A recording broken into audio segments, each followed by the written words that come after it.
Magandang umaga, ngayon po ay araw ng Miyerkules, January 17, 2024. Update po muli sa lagay ng panahon. Ayon sa Pag-asa, shareline ang nakakaapekto sa eastern section ng Mindanao, habang northeast monsoon nakakaapekto sa Luzon at Visayas.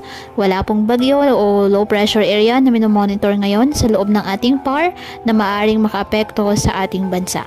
Ngayong araw, dahil sa shareline, ang Mindanao ay asahan pang maulap na halangitan na may kalat-kalat na pag-ulan at thunderstorms.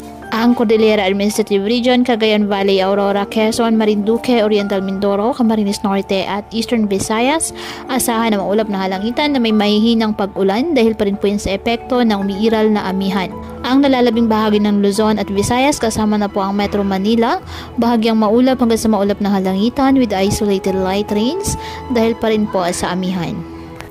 Kaya patuloy po natin na pinag-iingat ang ating mga kababayan sa bantapon ng mga pagbaha at pagguho ng lupa at ugaliin na magdala palagi ng payong o kahit anumang panangga sa ulan sa tuwing lalabas ng ating mga tahanan. At yan po muna ang update sa lagay ng panahon ngayong araw. Muli patuloy po tayo na mag-ingat at palaging tandaan, God loves you.